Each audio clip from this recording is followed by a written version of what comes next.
बहुत बहुत धन्यवाद। सम्मानीय साथियों, आपके नेता आपके बीच में पधार चुके हैं।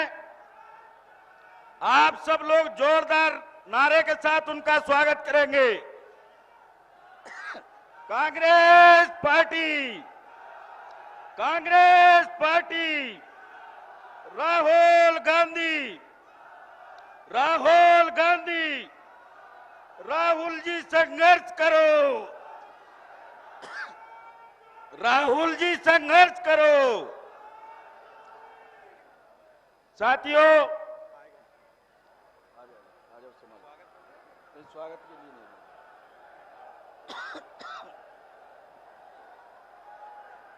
साथियों, मैं स्वागत के लिए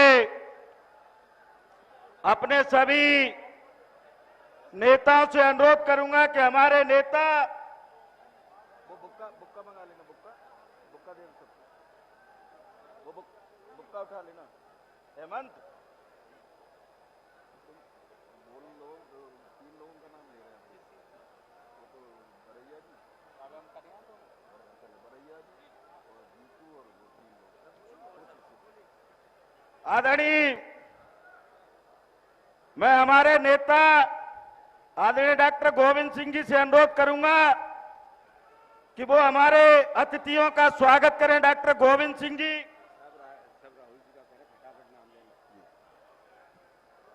सभी सम्मानीय नेता आदरणीय चौधरी राकेश सिंह जी, हमारे विधायक कटारे जी, सभी सम्मानीय नेता आदरणीय हमारे मुखिया राहुल गांधी जी का स्वागत करें। और मैं हमारे सभी जनता जनार्दन से अनुरोध करूंगा कि आप नारों के साथ राहुल गांधी जी का स्वागत करते रहें।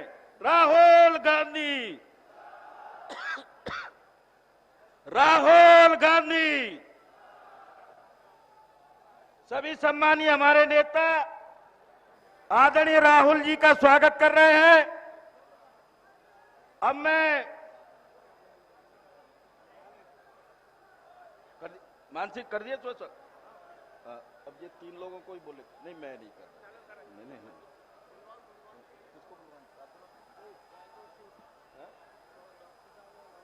नहीं बोल रहे, मना कर रहे हैं। क्यों बोल रहे? वो कह रहे। मैं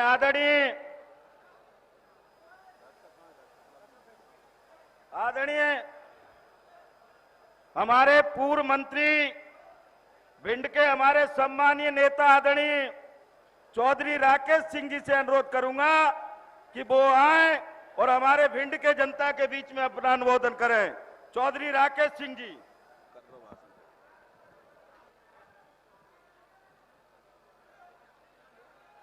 कांग्रेस पार्टी, कांग्रेस पार्टी। एक बार है ना, हेमंत कटारे जी से स्वागत करा देना।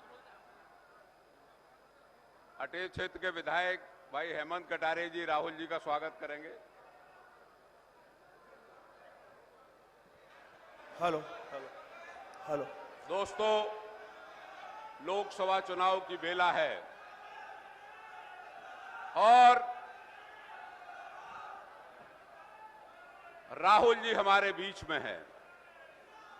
विचार करना है, सोचना है कि ये चुनाव महत्वपूर्ण क्यों है। पिछले 10 वर्षों में हमारे बच्चों के भविष्य खराब हो गए। हमारी मूल रोजगार की एक व्यवस्था थी भिंड और मुरैना की कि हमारे नौजवान फौज में सैनिक के रूप में काम करते थे। वो भी जो नौकरी थी वो भारतीय जनता पार्टी की मोदी सरकार ने उनको 4 वर्ष का मुलाजिम बना दिया। हमारी परमानेंट नौकरी भिंड मुरैना की छुड़ा ली। राहुल गांधी जी का यह ऐलान है कि अगर कांग्रेस की सरकार देश में बनेगी तो फिर से वही सैनिक व्यवस्था बहाल की जाएगी जो पहले पूर्व में कांग्रेस के समय हुआ करती थी। दोस्तों, सबसे बड़ा नुकसान भिंड मुरैना का अगर कोई है तो ये है। कभी विचार करिए, सोचिए, अपने दिल को झकझोरिए कि हमारे बच्चों के भविष्य का क्या हो रहा है, उनकी प्रगति का क्या हो रहा है, उनकी शिक्षा का क्या हो रहा है, उनकी नौकरी का क्या हो रहा है। मध्य प्रदेश घोटालों से भरा पड़ गया है। चाहे व्यापक घोटाला हो, पटवारी घोटाला हो, आरक्षक घोटाला हो, पूरा देश घोटाले में जी रहा है। और एक नया घोटाला आया जिसमें चंदा का घोटाला भारतीय जनता पार्टी का। हजारों करोड़ रुपए चंदा के नाम पे उद्योगपतियों से वसूल कर लिए। कभी देश में इतनी संस्थाओं का दुरुपयोग नहीं हुआ। इतने वर्षों तक देश में कांग्रेस का लोकतांत्रिक शासन रहा, लेकिन कभी ईडी, सीबीआई, कभी फर्जी केस लगाने का काम नहीं हुआ। और ये कांग्रेस थी जिसने एशिया का भूगोल बदल दिया था, श्रीमती इंदिरा गांधी ने, जिसने पाकिस्तान के टुकड़े करवा के बांग्लादेश आजाद करवाया था। कांग्रेस का जीवन था वो। महात्मा गांधी, पंडित जवाहरलाल नेहरू, सरदार वल्लभ भाई पटेल, सुभाष चंद्र बोस, इंदिरा गांधी और अंत में राजीव गांधी, जिन्होंने श्रीलंका की शांति के लिए अपने प्राणों की आहुति दे दी। हाँ, मैं निवेदन करना चाहता हूं, सौभाग्य है कि आदरणीय राहुल गांधी जी भिंड की सरजमीन पर हैं, प्रत्याशी हैं भाई। हाँ, फूल सिंह जी बरैया, आप सबसे अनुरोध करता हूं कि 7 मई को हाथ के पंजे का बटन दबाकर कांग्रेस को विजयी बनाएं। बहुत बहुत धन्यवाद। जय हिंद।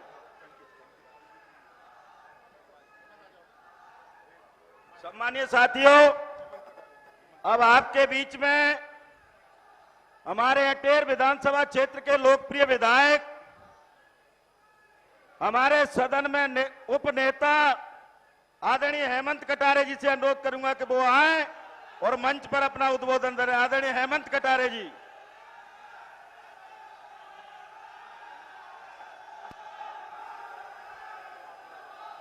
मैं सबसे पहले मेरे सामने बैठी जनता जनार्दन, आप सबके चरणों में अपना माथा टेक करके प्रणाम करता हूं। और पहले मैं आपको इसलिए प्रणाम कर रहा हूं क्योंकि आपकी वजह से मुझे ये मंच प्राप्त हुआ है। मैं आप सबके चरणों में माथा टेक करके प्रणाम करता हूं। आज की इस विपरीत परिस्थिति में भी मोदी अमित शाह से, ईडी से, सबसे लड़ाई लड़ रहे हैं और देश में चट्टान बन के खड़े हुए एक ऐसे नेता जिनको ना कोई डर ना कोई भय, आपकी लड़ाई लड़ रहे हैं देश के लोकतंत्र बचाने की, आदरणीय राहुल गांधी जी का जोरदार तालियों से स्वागत करें। चूंकि बात संक्षिप्त में कहनी है तो मैं 3 बातें बस शॉर्ट में कह देता हूं। एक बात अग्निवीर योजना पे मैं बताना चाहूंगा। मैं खुद विधायक रहा 1.5 साल, उसके बाद चुनाव हार गया, फिर भी मुझे 5 साल पेंशन मिली। लेकिन अगर कोई सैनिक अग्निवीर बन के जाता है तो उसको जीवन में कभी पेंशन नहीं मिलेगी। ये एक देशद्रोही नीति है और मैं समझता हूं राहुल गांधी जी इसको समाप्त करेंगे जैसे हमारे इंडिया गठबंधन की सरकार बनेगी। दूसरी बात मैं आप लोगों से यह कहना चाहता हूं कि पिछला चुनाव आपने देखा था कि किस प्रकार से 3000 रुपए का माता बहनों को वायदा करके लड़ा गया था। जहां पे देखो हाहाकार मचा था, 3000 रुपए, 3000 रुपए। आज मैं उन माताएं बहनों को कहना चाहता हूं, जब बीजेपी के लोग आपसे वोट मांगने आए तो इनका नारंगी दुपट्टा खींच के नीचे कर देना कि ना पहले 3000 रुपए दो पिछले 4 महीने के, तब वोट मांगने हमारे दरवाजे पर पे आना। ये झूठों की पार्टी है। एक अंतिम बात और आपसे कहना चाहूंगा, जैसा कि पूर्व में लोकसभा की प्रत्याशी रही भाजपा, जब हमारे इमरती देवी जी मंत्री भी रही है कैबिनेट की, उनने भी बीजेपी में होते हुए आदरणीय बरैया साहब को समर्थन दिया और बीजेपी के कई लोग दे रहे हैं। मैं आपसे भी कहना चाहता हूं, आप सब लोग भी बीजेपी वालों से बोल देना कि समर्थन दे दे और उन पर कलंक नहीं लगने दूंगा गद्दारी का। उसकी एक छोटी सी तरकीब है, यदि सारे भाजपा के लोग हमको जिता करके भेज देते हैं आदरणीय बरैया जी को, तो आप तो कहना आपके नेता जब नरेंद्र मोदी, अमित शाह, मोहन यादव आए थे, वो सब मंच से कह के गए थे कि फूल को वोट देना। और हमारे प्रत्याशी का क्या नाम है? तो सब उन्हीं ने क्या कहा, फूल को वोट देने के लिए। मैं चाहता हूं बीजेपी वालों की भी बात रख लेना और फूल सिंह बरैया जी को जिता करके भेजना। बहुत बहुत धन्यवाद। एक ही आपसे आखिरी आशीर्वाद लेना चाहूंगा, हाथ उठाकर सब लोग हाथ उठाकर आदरणीय बरैया साहब को समर्थन दीजिए और संकल्प ले लीजिए, हमको इस लोकसभा को जीत के जाना है। बहुत बहुत धन्यवाद। अब मैं आपके बीच में ऐसी शख्सियत को बुलाने जा रहा हूं जिन्होंने अपना पूरा जीवन इस देश के, प्रदेश के दबे कुचले समाजों के लिए पूरा जीवन अर्पण कर दिया। आपके क्षेत्र के लोकप्रिय प्रत्याशी कांग्रेस पार्टी के सम्मानीय फूल सिंह बरैया जी को मैं संबोधन के लिए बुलाता हूं कि वो आए हमारे भिंड और दतिया क्षेत्र की जनता को संबोधित करें। आज की चुनावी सभा में आदरणीय राहुल गांधी जी, आदरणीय भमल सिंह जी, आदरणीय डॉक्टर गोविंद सिंह जी, आदरणीय राकेश चौधरी जी, आदरणीय जीतू पटवारी जी, आदरणीय अरुण यादव जी, और सम्मानित मंच, साथियों, मैं आपके बीच में वोट के बारे में चर्चा करने आया हूं। मैं आपसे कहना चाहता हूं कि इस बार पार्टी ने जैसे ही मुझे उम्मीदवार बनाया था, मैं आपसे खुद ही पूछना चाह रहा हूं कि जिस दिन से उम्मीदवार बनाया था तो उसी दिन से आपके दिल दिमाग में जीत का जश्न बनने लगा था कि नहीं लगा था? और यही नहीं, भारतीय जनता पार्टी किसी भी प्रकार की हमसे लड़ने के लिए आती है। इस चुनाव के अंदर अगर आपका साथ मिला, और मैं आपको दावे से कह सकता हूं कि भारतीय जनता पार्टी की जमानत जब्त भी कराई जा सकती है। यही नहीं, ये भी आप देखेंगे कि चाहे मोदी जी हों, चाहे अमित शाह भी हों, या गुंडागर्दी चल रही है, यहां पर वोट मांगने के लिए मैं आपके बीच में आया हूं। भाई बहनों ने खुद कहा कि अगर राहुल गांधी जी के नेतृत्व में अगर ये सीट जीती जाएगी तो 40 वर्ष पहले सीट जीती थी, 40 वर्ष का बदला इस बार ले लिया जाएगा, मैं आपसे कहना चाहूंगा। और यही नहीं, अगर आपके वोट से जीत करके फूल सिंह बरैया अगर दिल्ली जाता है और आपके ऊपर अगर किसी ने कंकड़ भी उछाला, ईंट का जवाब पत्थर से दे दिया जाएगा, कोई माई का लाड नहीं रोक सकता है। यही नहीं, मैं आपसे कहना चाहूंगा कि आप वोट देंगे, मुझे पूरा भरोसा है, और वोट देकर के मुझे जिताएंगे, यह भी भरोसा है। आप जिताएंगे तभी जीतूंगा, और आप नहीं जिताएंगे तो जीतने वाला नहीं हूं। लेकिन मैं आपसे कहना चाहता हूं, जिताने की जिम्मेदारी आपकी, वोट डाल करके जिताने की जिम्मेदारी आपकी, और जीतने के बाद आपके दुख, आपका संकट, आपके हक अधिकारों के लिए लड़ने की जिम्मेदारी फूल सिंह बरैया की रहेगी। सभी को धन्यवाद। जय भीम, जय भारत।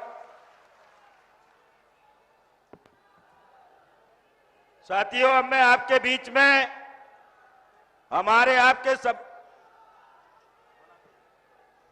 मध्य प्रदेश कांग्रेस कमेटी के हमारे प्रदेश अध्यक्ष आदरणीय जीतू भाई से अनुरोध करूंगा कि हमारे भिंड दतिया क्षेत्र की जनता को संबोधित करें। भारत माता की। एक ही सवाल है, हमारे यहां से सांसद प्रत्याशी है, 5 साल से कभी आपके गांव में आई, कभी मरने गड़ने में आई, कभी शादी ब्याह में आई? तो मुरैना का प्रत्याशी चाहिए कि स्थानीय चाहिए? स्थानीय चाहिए। जरा जोरदार तालियों से राहुल गांधी जी को आगाज करो, बुलाओ जरा। मैं आदरणीय राहुल गांधी जी से अनुरोध करता हूं कि वो अपनी बात करें, जब तक जोरदार तालियों से स्वागत करो आप राहुल जी का।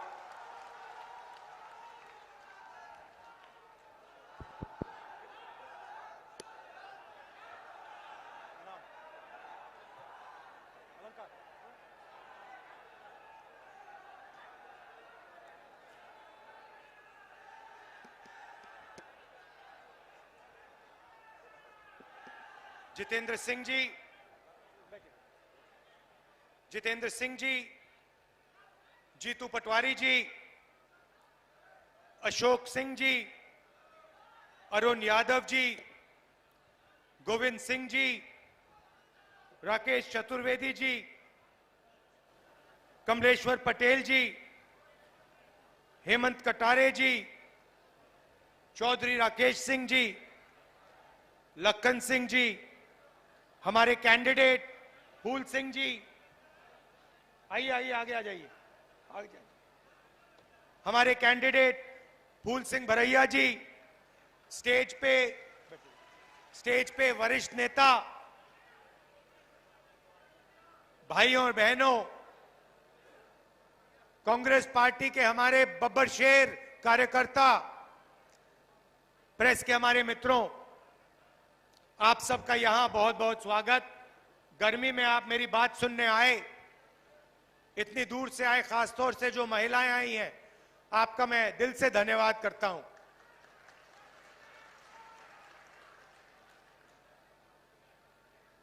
ये चुनाव मामूली चुनाव नहीं है। इस चुनाव में दो विचारधाराओं की टक्कर है। एक तरफ कांग्रेस पार्टी इंडिया गठबंधन जो संविधान को बचाने की कोशिश कर रहा है। ये जो मैंने आपको दिखाया है, ये कोई मामूली किताब नहीं है। इस किताब के आने से पहले, आजादी से पहले, हिंदुस्तान के गरीबों के पास, दलितों के पास, आदिवासियों के पास, पिछड़ों के पास कोई हक नहीं थे।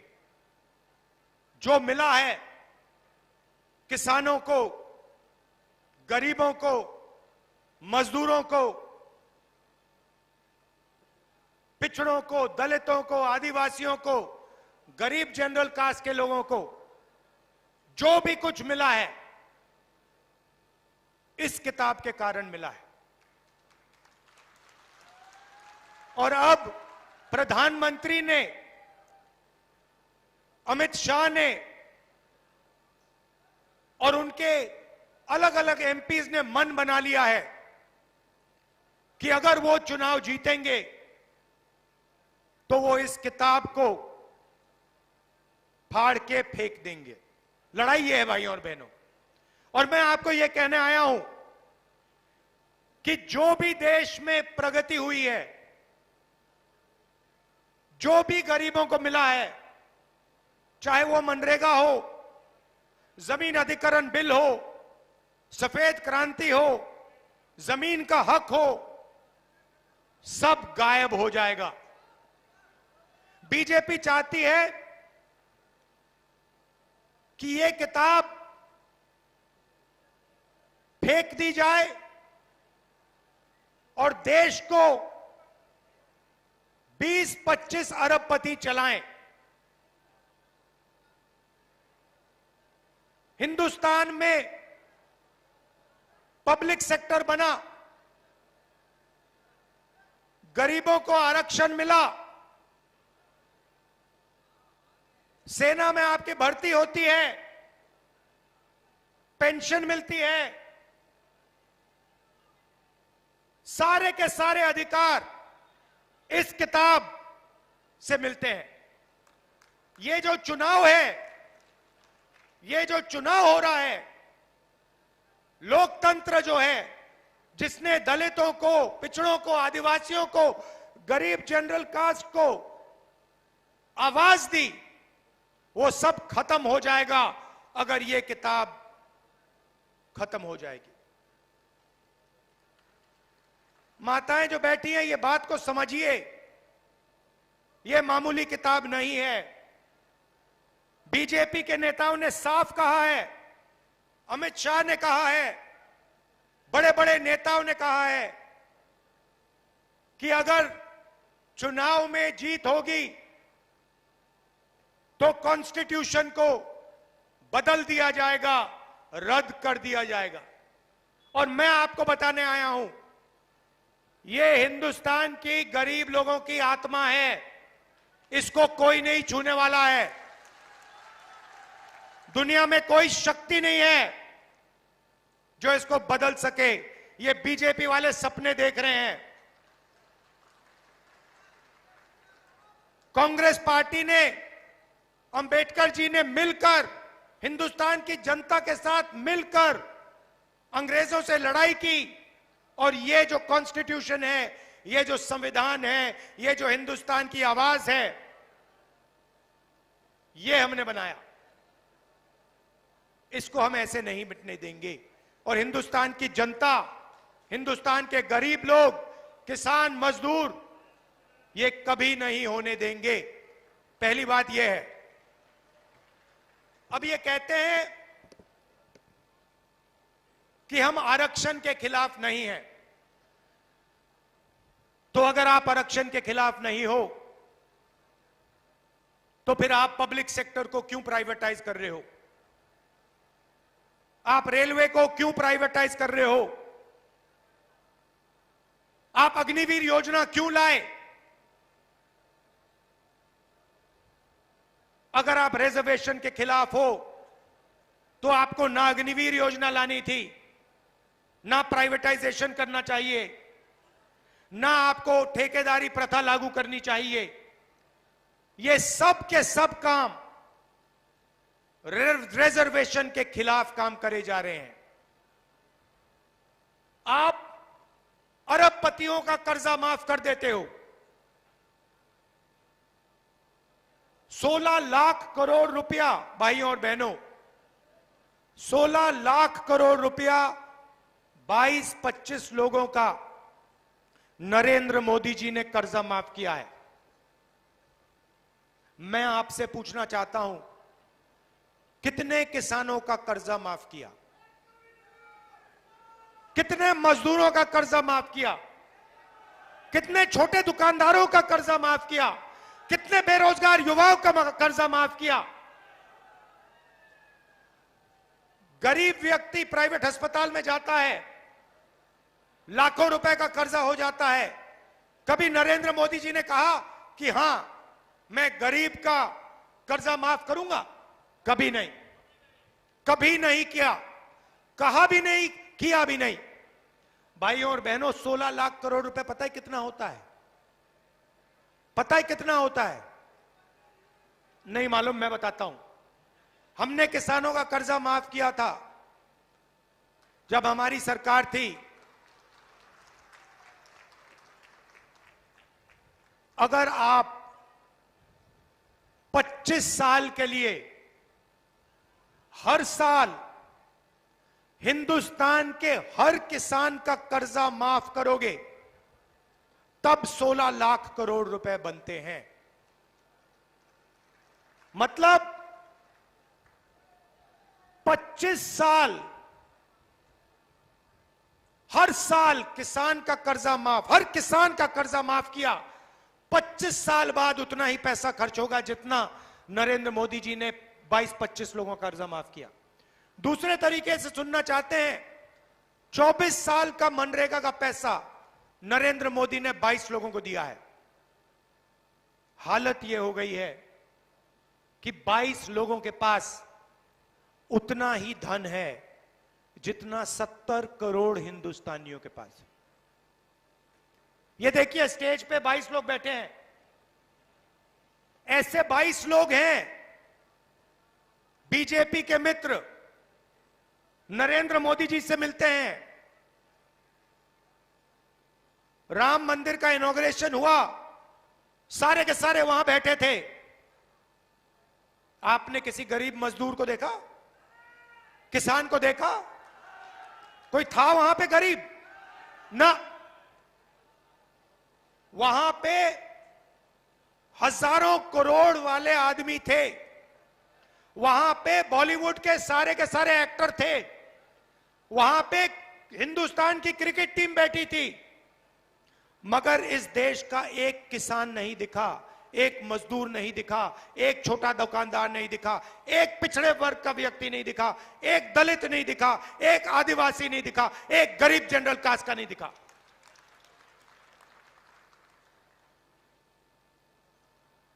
पार्लियामेंट हाउस का इनॉग्रेशन होता है, नई बिल्डिंग, चमकती हुई बिल्डिंग बनती है, हजारों करोड़ रुपए की बिल्डिंग बनती है। आदिवासी राष्ट्रपति को बुलाया ही नहीं जाता। उनसे कहा जाता है, ना तुम पार्लियामेंट के इनॉग्रेशन में आओगे और ना तुम राम मंदिर के इनॉग्रेशन में आओगे। राम मंदिर और पार्लियामेंट हाउस को नरेंद्र मोदी जी खोलेंगे। कोई आदिवासी का, दलित का, पिछड़े वर्ग का किसी का चेहरा नहीं दिखना चाहिए, सिर्फ नरेंद्र मोदी जी का चेहरा दिखना चाहिए। और ये भाइयों और बहनों हुआ।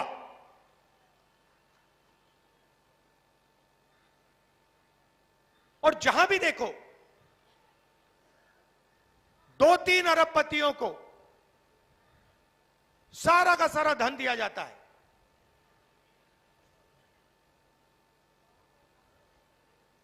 रेलवेज देखो, अदानी। सोलर पावर देखो, अदानी। बिजली देखो, अदानी। सड़क देखो, अदानी। हथियार देखो, अदानी।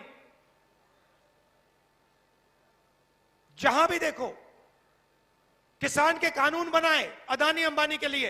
हिंदुस्तान का हर एक किसान जानता है कि हमारे जेब से पैसा निकालने की कोशिश हो रही है। सारे के सारे खड़े हो गए। नरेंद्र मोदी जी क्या कहते हैं? आतंकवादी हैं। आतंकवादी हैं जो देश को भोजन दे रहे हैं, 24 घंटा खून पसीना देते हैं, वो आतंकवादी हैं।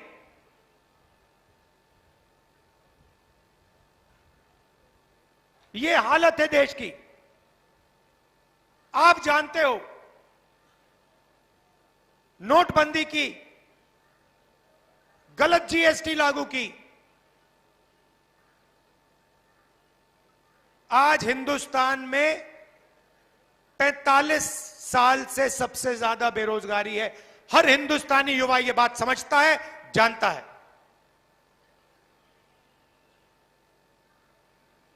सबसे ज्यादा महंगाई आज है। और मजे की बात, जनता से पूछो मुद्दे कौन से हैं, आपको कहेंगे बेरोजगारी, भागीदारी, महंगाई। मगर आपको मीडिया में यह कभी नहीं दिखने को मिलेगा। आपने अपने आप से कभी पूछा कि भाई मीडिया किसानों की बात क्यों नहीं कहते? मीडिया महंगाई की बात क्यों नहीं करते? गरीबों की बात क्यों नहीं करते? कभी नहीं। ये आपके हैं ही नहीं। इनको पहले मैंने मित्र बोला, मगर ये आपके मित्र नहीं है। 24 घंटा नरेंद्र मोदी जी का चेहरा दिखेगा, आप देख लेना। मैं आज यहां मीटिंग में क्रांतिकारी चीजें बोलने जा रहा हूं, ऐसी चीजें बोलने जा रहा हूं जो देश को बदल देंगी। मगर देखना, मीडिया नहीं दिखाएगा। देख लेना, शर्त लगाऊंगा। मैं आपको क्रांतिकारी चीजें बोलने जा रहा हूं जो आपको हिला देंगी। 3-4 मिनट ताली बजेगी आपकी, मगर मीडिया नहीं दिखाएगा। सबसे पहले, अगर नरेंद्र मोदी 22-25 अरबपति बना सकते हैं तो कांग्रेस पार्टी करोड़ों लाखपति बना सकती है। ये महिलाएं आई हैं आज। अब जो मैं कहने जा रहा हूं पुरुषों को अच्छा नहीं लगेगा, मगर मैं साफ बोल देता हूं। गुस्सा मत होना मुझसे, गुस्सा नहीं होना है। देखिए, 21वीं सदी में आप बाहर जाके 8-10 घंटा काम करते हो, खेतों में काम करते हो, मजदूरी करते हो, छोटा बिजनेस चलाते हो, नौकरी करते हो। मगर हिंदुस्तान में महिलाएं भी ये काम करती हैं। महिलाएं भी मजदूरी करती हैं 8-10 घंटा। महिलाएं भी जॉब करती हैं, महिलाएं भी खेतों में काम करती हैं। जॉब के लिए, मजदूरी के लिए आपको भी पैसा मिलता है, महिलाओं को भी पैसा मिलता है। मगर अगर आप 8 घंटा बाहर काम करते हो और ये 8 घंटा भी बाहर काम करती हैं, तो ये फिर 8 घंटा घर में भी काम करती हैं। खाना पकाती हैं, हिंदुस्तान के भविष्य की देखभाल करती हैं, बच्चों को समझाती हैं, सिखाती हैं। मगर किसी भी सरकार ने उन 8 घंटों के लिए इनको कॉम्पनसेशन पैसा कभी नहीं दिया है। सही बोला, गलत बोला? सही बोला। तो अगली हिंदुस्तान की सरकार, इंडिया गठबंधन की सरकार, पहली बार दुनिया में पहली सरकार होगी जो इन महिलाओं को, ये जो घर में काम करती हैं, 8 घंटे जो भविष्य की देखभाल करती हैं, उसके लिए पैसा देने जा रही है। अभी ताली बजाई है, जब मैं बताऊंगा कितना पैसा, फिर देखना ताली कैसे बजती है। तो महिलाओं के लिए 3 काम होंगे। सबसे पहला काम, जिसको हम महालक्ष्मी योजना कहते हैं। इसमें हमने लक्ष्मी नाम इसलिए लिखा है क्योंकि हम सीधा बैंक अकाउंट में पैसा डालने जा रहे हैं।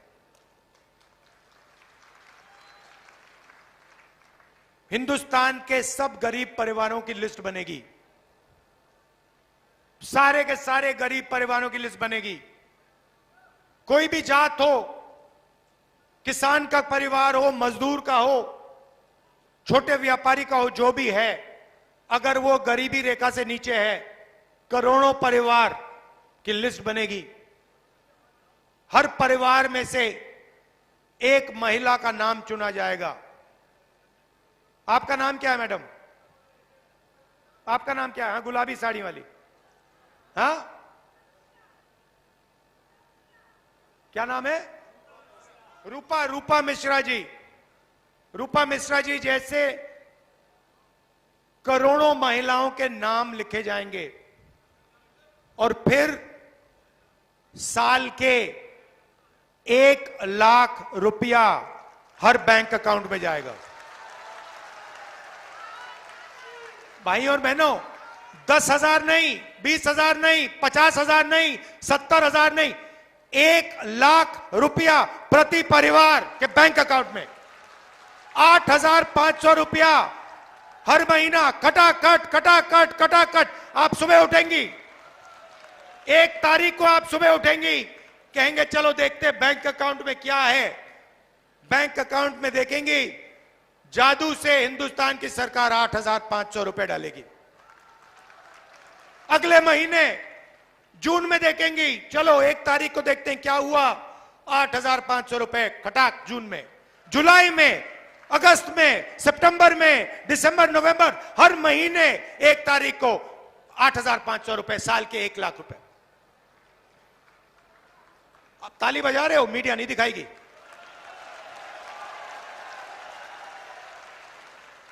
हमने मनरेगा किया, मीडिया का हर पत्रकार कहता है देखो गरीबों की आदत बिगाड़ रहे हैं, मजदूरी के लिए पैसा दे रहे हैं और कहते हैं गरीबों की आदत बिगाड़ रहे हैं। अदानी को बिना मजदूरी, बिना कुछ लाखों करोड़ रुपए देते हैं तो कहते हैं देखो देखो देखो विकास हो रहा है। गरीबों को पैसा दो तो आदत बिगाड़ रहे हो, और अरबपतियों को पैसा दो तो देखो विकास हो रहा है।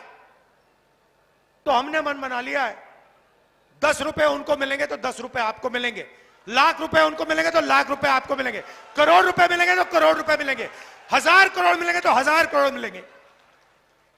जितना उन्होंने 10 साल में उनको दिया ना, हम आपको देने जा रहे हैं। तो ये हो गया पहला कदम, महालक्ष्मी योजना, करोड़ों महिलाओं को लाखपति बनाने वाली योजना। अब जैसे मैंने अब ये बोल रहा था तो मैं देख रहा हूं यहां पे जो युवा खड़े हैं, ये मेरी ओर देख रहे हैं, कह रहे हैं भैया आपने 1,00,000 रुपए मतलब महिलाओं को पकड़ा दिया। आपने भैया 1,00,000 रुपया महिलाओं को पकड़ा दिया। नरेंद्र मोदी जी ने हमें भूखा मार दिया, हमसे पकौड़े तलवा दिए, थाली बजवा दी, मोबाइल फोन की लाइट जलवा दी, हमारा क्या होगा? और बिल्कुल सही सवाल है, आपका क्या होगा? क्योंकि पैसा तो आप देते हो, जीएसटी जितनी आप देते हो उतनी अदानी देता है। आप शर्ट खरीदते हो, जीएसटी देते हो, पेट्रोल भरते हो, जीएसटी देते हो,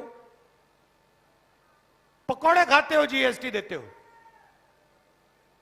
पैसा आपका सीधा आपके जेब से जाता है, अदानी की जेब में जाता है, अंबानी की जेब में जाता है।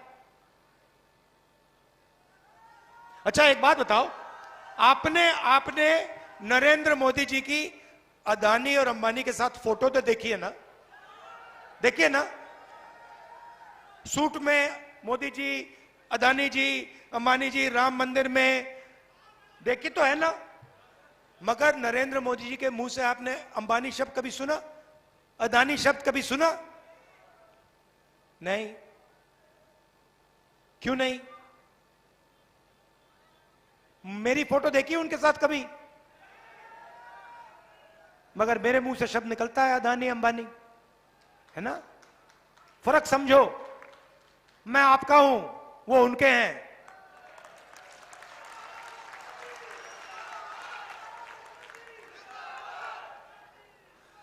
तो अब युवाओं को बेरोजगार कर दिया, पकौड़े बनवा दिए, और इस मीटिंग में युवा मेरी ओर देख रहे हैं, कह रहे भैया ये 1 लाख रुपए हमारी बहनों को दे रहा है, माताओं को दे रहा है, हमारा क्या होगा? अब मैं वो आपको बताता हूं क्या होगा। अरबपतियों के बेटे अपनी कंपनी में, अपने पिता के कंपनी में जाकर अप्रेंटिसशिप करते हैं, 6 महीने की नौकरी करते हैं, 1 साल की नौकरी करते हैं, अच्छा खासा पैसा मिलता है, ट्रेनिंग होती है। उसके बाद उनको परमानेंट नौकरी मिलती है। तो एक प्रकार से जब अदानी या अंबानी अपने बेटे को जॉब मार्केट में डालना चाहता है तो उसका तरीका अप्रेंटिसशिप होती है। पहली नौकरी होती है, कभी कभी वो 6 महीने की होती है, 1 साल की होती है। यह मौका हिंदुस्तान के बेरोजगार युवाओं को नहीं मिलता। आप भटकते रहते हो आगे पीछे सड़कों पे। तो अब इंडिया की सरकार दुनिया की पहली सरकार होगी, सुनो, दुनिया की पहली सरकार होगी जो हर ग्रेजुएट को, हर डिप्लोमा होल्डर को अप्रेंटिसशिप का अधिकार देने जा रही है।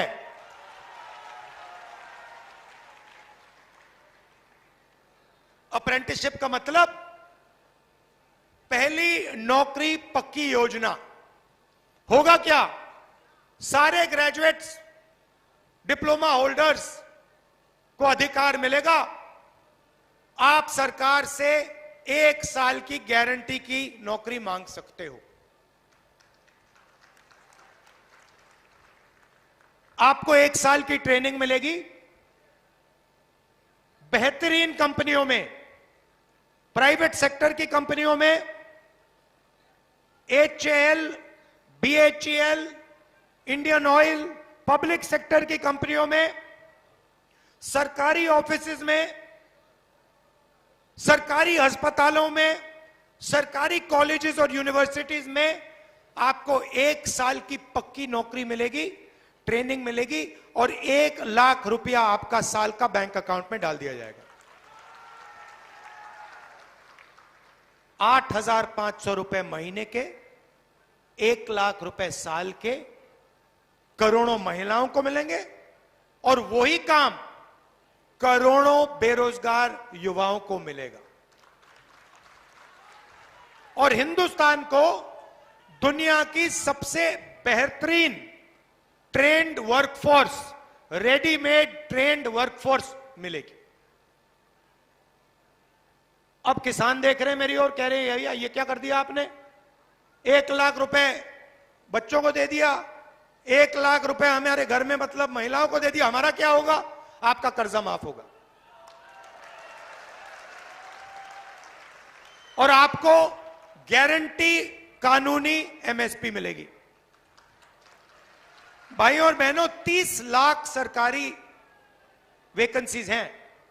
नरेंद्र मोदी जी प्राइवेटाइज करते जाते हैं, ठेकेदारी प्रथा उन्होंने लागू कर रखी है। आप सबका उन्होंने जो आपका हक बनता है वो छीन लिया है। ये जो 30 लाख नौकरियां खाली पड़ी हैं, हमने कैलकुलेट किया, हमने निकाला है आंकड़ा, इनको हम 6 महीने के अंदर आपके हवाले कर देंगे।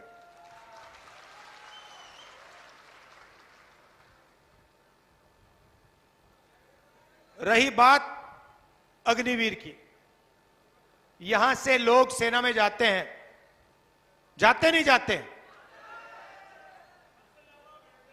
सबसे ज्यादा भिंड से।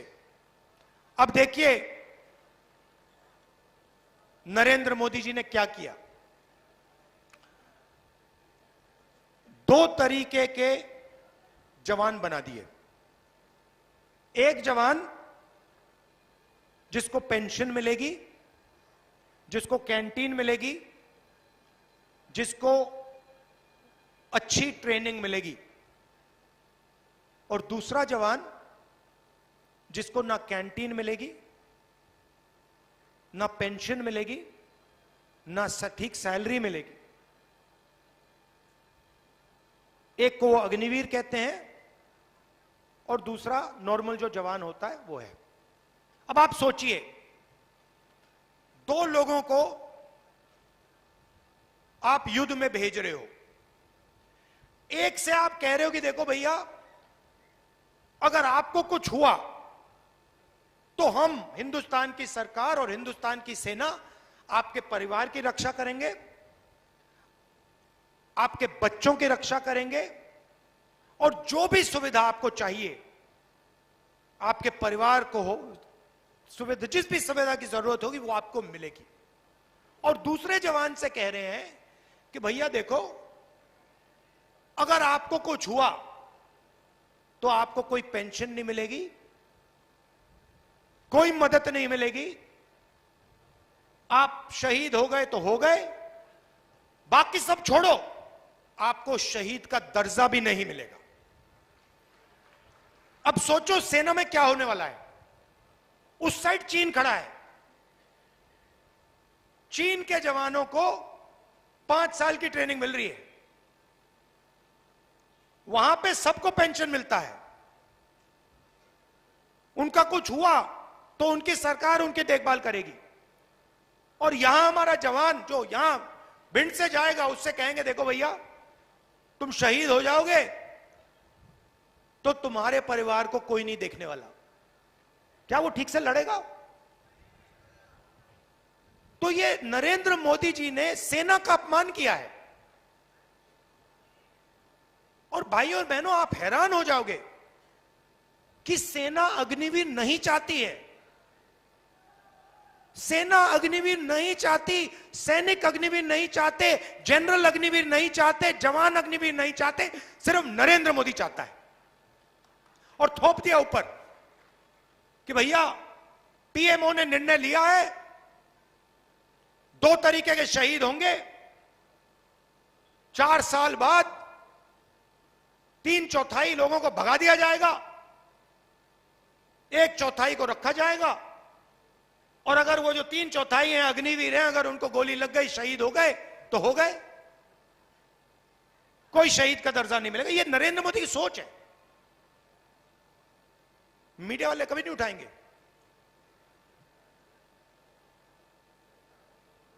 ये कोविड में थाली बजाने की बात करेंगे, मगर ये जो मैं आपको कह रहा हूं ये कभी नहीं उठाएंगे। आप जानते हो, कहने की जरूरत भी नहीं है।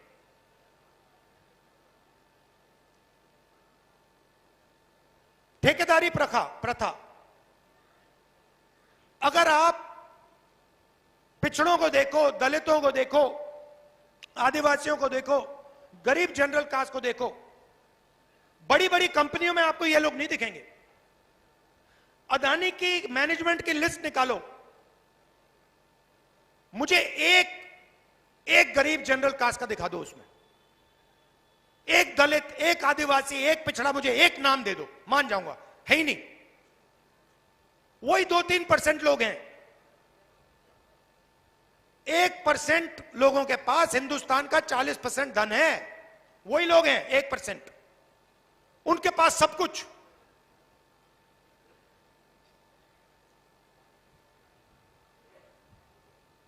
और गरीब लोग क्या कर रहे हैं? मनरेगा कर रहे हैं, मनरेगा का पैसा नहीं दे रहे, ठेकेदारी में मजदूरी करते हैं, जब जी करता है निकाल के फेंक देते हैं।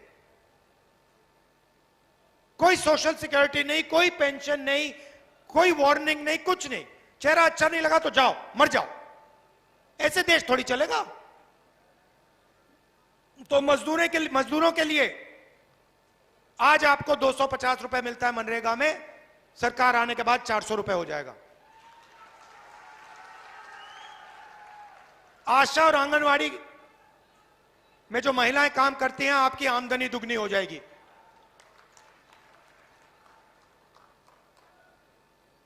और ये जो ठेकेदारी प्रथा है, पब्लिक सेक्टर में, सरकारी ऑफिसेज में, जहां किसी को भी एक दिन में निकाल के बाहर फेंक सकते हो, इसको हम खत्म करने जा रहे हैं। अगर नौकरी मिलेगी सरकार में, पब्लिक सेक्टर में मिलेगी तो इज्जत के साथ मिलेगी, पेंशन के साथ मिलेगी, रिस्पेक्ट के साथ मिलेगी। तो ये हम आपके लिए करने जा रहे हैं। देखिए, मेन मुद्दा इसका है, इसको बचाना है, इसकी रक्षा करना है। ये हिंदुस्तान की आत्मा है और बीजेपी के लोग, नरेंद्र मोदी इसका गला घोटने की कोशिश कर रहे हैं। ये हम कभी नहीं होने देंगे। आप सब आए, मुझे बहुत अच्छा लगा, इतने प्यार से आपने मेरी बात सुनी, दिल से आपका धन्यवाद करता हूं। नमस्कार, जय हिंद। सबको बैठना, अपनी जगह पे बैठना, सबको अपनी जगह पे बैठना है। आदरणीय गोविंद सिंह जी, आदरणीय गोविंद सिंह जी के लिए जरा जोरदार तालियां बजाओ। आदरणीय गोविंद सिंह जी अपनी बात कहें, वहां जाके कहें उस माइक पे।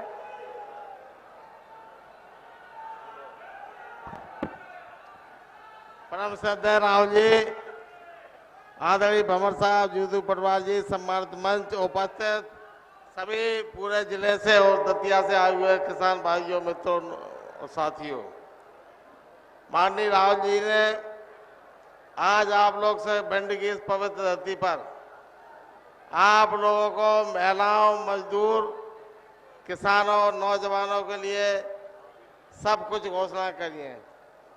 लेकिन एक मैं राहुल जी से अनुरोध करना चाहता हूं, जहां जहां कांग्रेस की सरकारें हैं, वहां सब जगह आपने ओपीएस, पुरानी पेंशन योजना लागू की है। शायद ये हमारे घोषणा पत्र में छूट गई है। हमारा आपसे प्रार्थना है कि एक सेक्टर जो करोड़ों शासकीय अधिकारी कर्मचारियों को बचा है, जैसे पैरा मिलिट्री फोर्स के लोग भी हैं, उनको अगर आप ये घोषणा और करेंगे तो सब ऐसा कोई वर्ग इस मुल्क में मानव जाति का नहीं बचेगा जिसको कोई ना कोई लाभ न मिला हो। आप सब भारी तादाद में आए। फूल सिंह बरैया जी बरसों जीवन में संघर्ष किया है, इन्होंने गरीब, अनुसूचित जाति, जनजाति, जिनकी क्षेत्र जगह ने काम किया है, ऐसे नेता को हमारे नेता राहुल गांधी जी ने आपके बीच भेजा है। आप सबसे प्रार्थना है कि आप फूल सिंह बरैया को भारी बहुमत से जिताइए। सवाल रहा है, बरैया जी ने कहा मैं सुख दुख में शामिल लोगों में भी साथ रहूंगा। जय हिंद, जय भारत।